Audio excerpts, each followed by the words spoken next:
ఇప్పుడు మరిన్ని వార్తలు సంక్షిప్తంగా వేగంగా. భద్రాచలం శ్రీ సీతారామచంద్రస్వామి వారి ఆలయంలో ఈ నెల 27న జరగనున్న సీతారాముల కళ్యాణ మహోత్సవానికి సంబంధించిన గోడపత్రికను దేవాదాయ శాఖ మంత్రి కొండా సురేఖ ఆవిష్కరించారు. భద్రాచలం నుంచి హైదరాబాద్ కు వెళ్లిన ఆలయ ఈవో దామోదర్రావు అర్చకులు మంత్రికి వేదాశీర్వచనం అందించి శాలువాతో సత్కరించారు. హైదరాబాద్ లో కల్తీ పదార్థాల తయారీపై పోలీసులు ఉక్కుపాదం మోపుతున్నారు. రాజేంద్రనగర్ శాస్త్రిపురంలోని కల్తీ అల్లం వెల్లుల్లి తయారీ కేంద్రంపై దాడులు నిర్వహించారు. తయారీ కేంద్రం నిర్వహిస్తున్న ఇద్దరిని అదుపులోకి తీసుకున్న పోలీసులు వారి వద్ద నుంచి 1800 కిలోల కల్తీ అల్లం వెల్లుల్లి మిశ్రమం తయారీకి వాడే రసాయనాల్ని స్వాధీనం చేసుకున్నారు. హైదరాబాద్ లో పలు దుకాణాల్లో పోలీసులు చేపట్టిన తనిఖీల్లో పాడైపోయిన డ్రై ఫ్రూట్స్ విక్రయిస్తున్న వ్యక్తిని అదుపులోకి తీసుకున్నారు. ఈ డ్రై ఫ్రూట్స్ అపరిశుభ్రమైన వాతావరణంలో నిల్వ చేసినట్లు గుర్తించారు. నాగర్ కర్నూలు జిల్లా కొల్లాపూర్లో ఆశా కార్యకర్తలు ఎక్సైజ్ పర్యాటక శాఖ మంత్రి జూపల్లి కృష్ణారావు కార్యాలయం ఎదుట ధర్నా నిర్వహించారు. జనవరి, ఫిబ్రవరి నెలల్లో ఇవ్వాల్సిన గౌరవ వేతనాలు వెంటనే ఇవ్వాలని వారు డిమాండ్ చేశారు. హైదరాబాద్ శేరిలింగంపల్లిలో అర్హులైన నిరుపేదలందరికీ ఇళ్లు కేటాయించాలని డిమాండ్ చేస్తూ తహసీల్దార్ కార్యాలయం వద్ద బీజేపీ నేతలు ధర్నా నిర్వహించారు. మెదక్ ఎమ్మెల్సీ అంజిరెడ్డి, రాష్ట్ర బీజేపీ అధికార ప్రతినిధి రవికుమార్ యాదవ్ హాజరయ్యారు.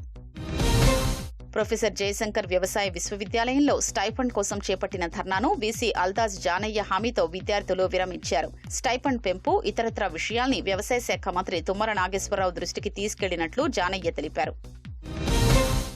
జోగులాంబ గద్వాల జిల్లా ఐజ మండలం ఎక్లాస్పూర్ పంచాయతీ కార్యదర్శి బోయ రంగన్న ఏసీబీకి పట్టుబడ్డారు. ఇందిరమ్మ ఇళ్ల నిధుల మంజూరు కోసం ఓ లబ్దిదారుని నుంచి రంగన్న 20,000 డిమాండ్ చేశారు.